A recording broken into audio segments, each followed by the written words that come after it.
अरे बेटा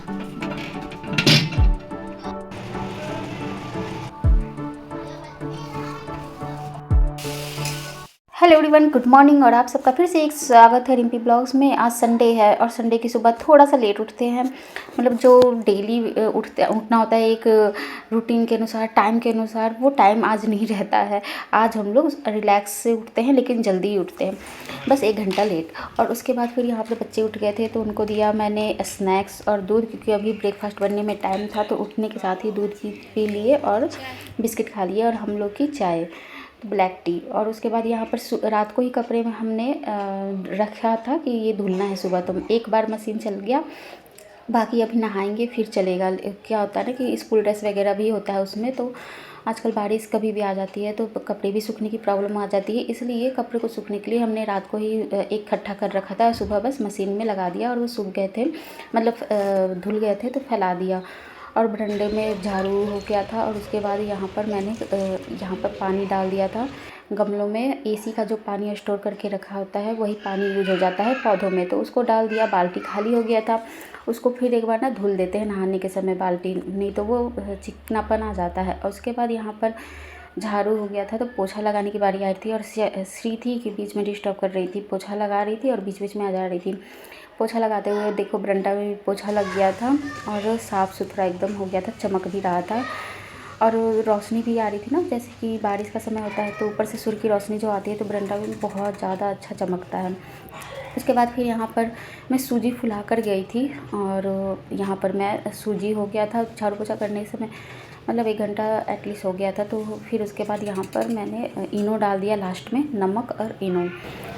ये है, आप इसे उसके अंदर डाल के इसमें डाल दीजिए। पर इसमें ये तो गर्म होएगा तो फिर से पिघलना चाहिए ना, और जम जाता है ये। यहाँ से एला पूछ रही थी कि इसमें डालने पर अगर तो गर्म होता है तो वो पिघलता क्यों नहीं है, प्लास्टिक है तो वो जम कैसे जाता है इडली, और ज़्यादा मतलब कि पिघल के होना चाहिए उसको। बस उसके अंदर क्वेश्चन आ रहे थे तो वो उसने मेरे से पूछा, तो बच्चों के अंदर कई सवाल उठते हैं तो उसका जवाब तो बस दे दिया। और फिर उसके बाद यहाँ पर फिर मैंने 6 मिनट के लिए इडली को पकने के लिए रख दिया। अब यहाँ पे वेजिटेबल को कट कर लेंगे। नहा ली? नहा ली? कैसे नहाई थी आज? बाल सूख गए सेला? और यहाँ पर मैं देखने आई थी बच्चों को, और बच्चे यहाँ नहा चुके थे। बाल वॉश करना था तो मुझे सेला को तो उस दिन तो नहलाना पड़ता है, नहीं तो ऐसे नहा लेते हैं। तो यहाँ पर दोनों बच्चों को नहला के और फिर रेडी कर दिए थे। दोनों खेलने में लगे थे जब तक इडली बन रहा था। उनको भूख भी लग रही थी, इडली का नाम सुनते ही ना भूख लग जाती है। यहाँ पर मैं आ गई थी प्याज कट करने और वेजिटेबल का हो गया था कट, और इडली भी एक बार हो गया था, फिर दूसरी बार डालूँगी, एक बार और डालूँगी। तो यहाँ पर एक बार चेक करने के लिए निकाल रही थी, गरम था। मैंने सोचा ना कि यूँ ही निकल जाएगा, लेकिन था वो गरम। फिर मैंने पहना और उसके बाद फिर यहाँ पर निकाल दिया इडली को। अच्छे से सॉफ्ट हो गया था इडली, ऊपर से ना छोड़ भी दिया था। 6 मिनट एकदम पक्का टाइम होता है, 1 मिनट अगर ज़्यादा करती ना तो वो ऊपर से फिर सूखने लगता। और यहाँ पर फिर मैंने दूसरी बार फिर पकने के लिए रख दूँगी। और यहाँ पर इडली को कर लिया था कट।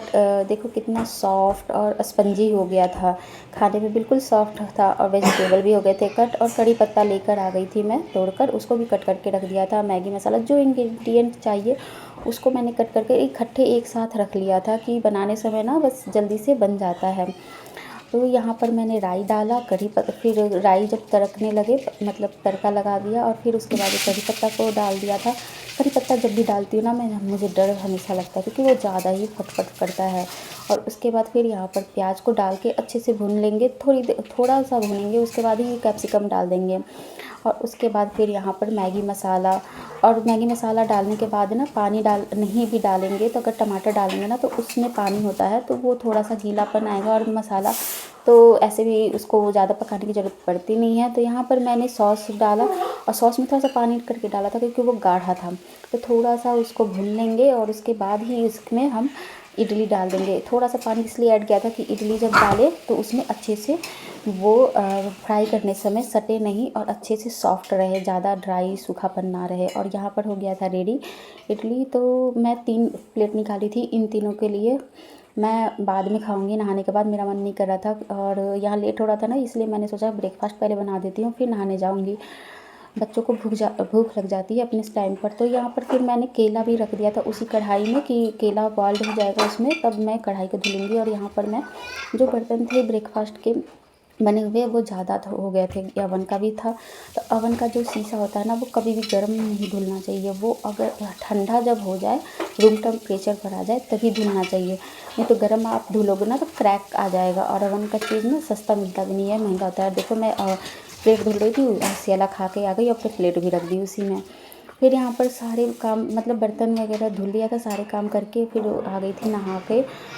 अब थोड़ा सा रिलैक्स रहता है ना कि नहाने के बाद ही खाओ, जब हैबिट हो जाती है तो बस कभी कभार चल जाता है, लेकिन मोस्टली अगर मैं कंट्रोल करती हूँ तो नहा कर ही खाती हूँ। यहाँ पर मैं कर ली थी पूजा, यहाँ हस्बैंड भी पूजा कर चुके थे, लेकिन फिर मैंने भी पूजा कर लिया, आरती दिया बत्ती कर लिया और बस यहाँ पर आ गई थी इडली खाने के लिए। और देखो सुबह का रूम ठीक करो ना, फिर भी अगर घर में बच्चे रहे ना तो आपका बेड या सोफ़ा कवर वगैरह ना कभी भी ठीक से रह नहीं सकता है।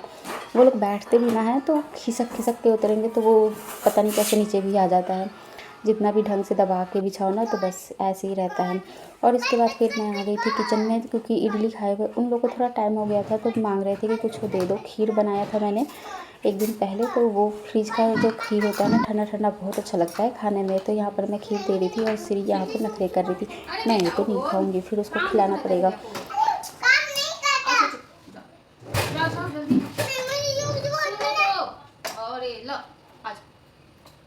और यहाँ पर हम लोग गेम खेलने के साथ ही उस श्री को सोचे कि खीर खिला दे, तो हम लोग साथ में बैठ के खीर खाने लगे और हम लोग भी खा रहे थे। और श्री खाना नहीं चाह रही थी तो इसलिए हम लोग गेम खेल रहे थे। तो मोबाइल ले लिया था इसको घुमा के और फिर जिस पर आ रहा था वो कुछ ना कुछ सुनाएगा।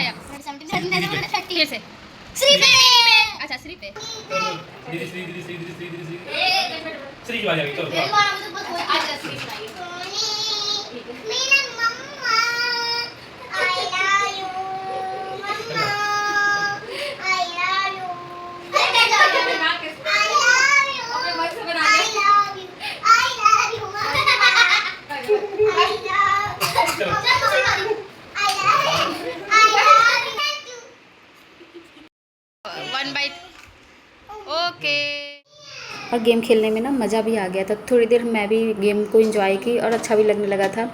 तो बस बच्चों के साथ ना थोड़ा ये सब कर लेने से अब खुद को भी अच्छा लगता है, अपने अंदर के बच्चे को लगता है जैसे कि हम लोग अपने बचपन में चले गए हैं। तो बस ये सब चीज़ें हो जाती हैं। और फिर आ गई थी मैं, केला बॉइल्ड गई थी तो एकदम काला हो गया था, तो उसको छील के और रखा। और फिर यहाँ पर मैंने धुल दिया था, बर्तन को खाली कर रही थी तो अवन का जो शीशा था ना उसको मैं रख रही थी, तो फिर अंदर से अवन को साफ़ किया।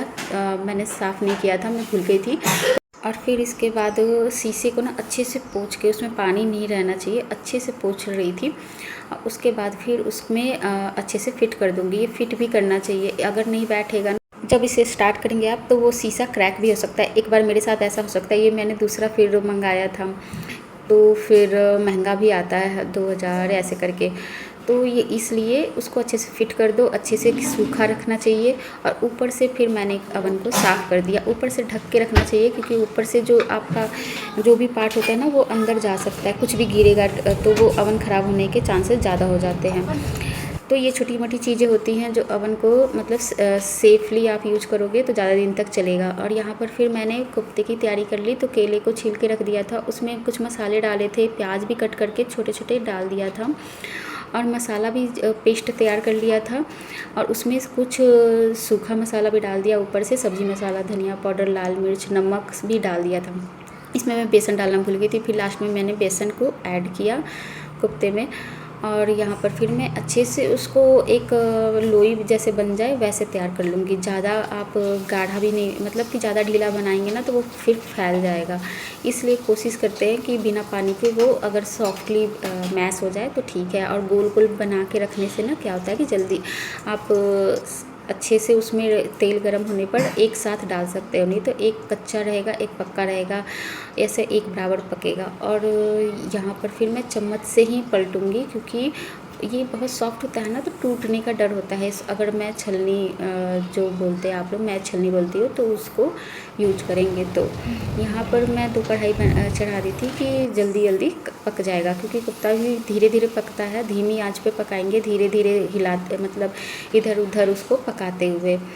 और मसाला भी जब तक तैयार हो जाएगा, जब तक कोफ्ता बनेगा, क्योंकि कोफ्ते को क्या होता है ना कि केला है, तो उसको ना धीमी आंच करेंगे और उसको अच्छे से हिलाकर उसको पलट पलट के पकाएंगे। यहाँ धनिया पत्ती को भी मैंने कट करके रख दिया था। मसाला तैयार हो रहा था, मतलब अच्छे से भूनेंगे जब तक वो ऑयल ना छोड़ दे। और फिर यहाँ पर जो भी थोड़े बहुत बर्तन थे उसको मैंने धुल के रख दिया। चावल मैंने पहले ही पका लिया था और स्लैब साफ़ था। इस खाना बनाने के साथ ही साफ़ करते जाओ ना, तो उतना गंदा नहीं होता है। और हेलो, कटोली ले लियो। अच्छा ले लो, बाय। और कोफ्ता अच्छे से पक गया था, अंदर से कच्चा नहीं था। उसके बाद फिर हम इसको निकाल लेंगे। इसको एक बार चेक कर लेना, एक निकाल के। और यहाँ पर अच्छे से फ्राई हो गया था, ऊपर से क्रिस्पी, अंदर से भी पक गया था। और यहाँ पर मसाला भुनने के साथ ही पानी भी मैंने डाल दिया था, तो वो अच्छे से उबल गया था पानी। मसाला पक गया, तो उसके बाद यहाँ पर फिर मैंने सारे कोफ्ते को डाल दिया और ऊपर से धनिया पत्ती डाल देंगे। 2 मिनट बस कोफ्ता डाल के, केले को डाल के पकाएंगे और उसके बाद फिर धनिया पत्ती डालेंगे और फिर ये बन गया सब्ज़ी। और फिर अभी सब्ज़ी ठंडा होगा। जब तक मैं आ गई थी तब देखने सबके साथ बैठने कि थोड़ी देर बैठेंगे थी, तो नीचे ही बैठ दे देती हूँ ना, कि अगर पानी गिरा या कुछ मतलब बेडशीट वगैरह गंदा ना हो।